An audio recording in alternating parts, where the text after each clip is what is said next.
share some inspiring story of AMPD graduates who are making difference in their arts or in their communities? Yes. Well, one of our graduates was just nominated for an Academy Award for producing the full-length documentary film To Kill a Tiger. She's been incredibly influential in terms of, reshaping Hollywood. Another one of our graduates, Shant Joshi, works at Faye Productions, which has a mission to make Hollywood more inclusive and more diverse, to include more different voices and different stories.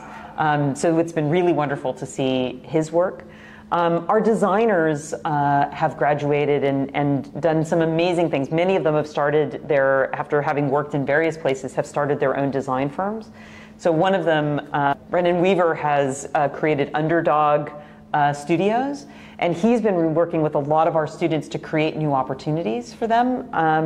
But it's not just our graduates and our students, it's also our faculty. So for example, one of our faculty members, Chital Desai, works with designers and artists in computational arts. Okay, we move to the next question. What's the best advice for Vietnamese students learning at AMPD? So I think the best advice for Vietnamese students, but really for any student, would be to stay open to new opportunities, but also to find your community. So we have a very strong and growing Vietnamese community at York University, but Toronto is also home to a really vibrant and dynamic Vietnamese community. And we know that helps students connect and feel grounded. And this may be a little unusual for some folks, but ask questions.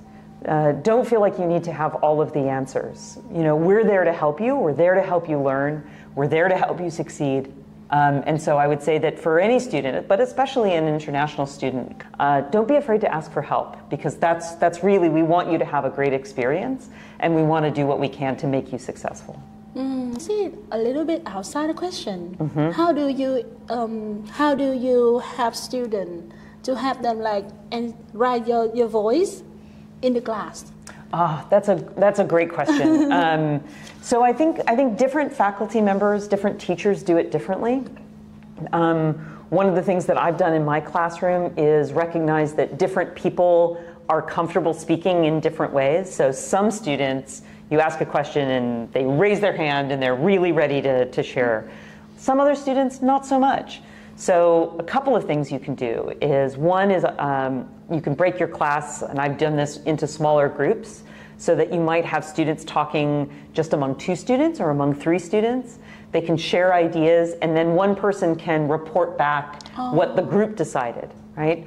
So that they don't have to feel like all the pressure is on them and one idea. Yeah. Something else that we've done is I've had situations where I have opportunities for students to answer questions using their phones, and that can be anonymous. So people can say things that maybe they think are a little bit wrong, and they're worried it's not the right answer, and they don't want the teacher to know that that's their answer, but it might be right. Yeah. And so by doing it anonymously, people can put a lot of different ideas into the class, into the space. Thank you very much, Sarah, for attending us today. Thank you so much. And if you're interested in getting more information about York University and the School of the Arts, Media, Performance, and Design, please, I encourage you to talk to the great folks at IDP. Yeah, and thank you so much for having me. Yeah, thank you.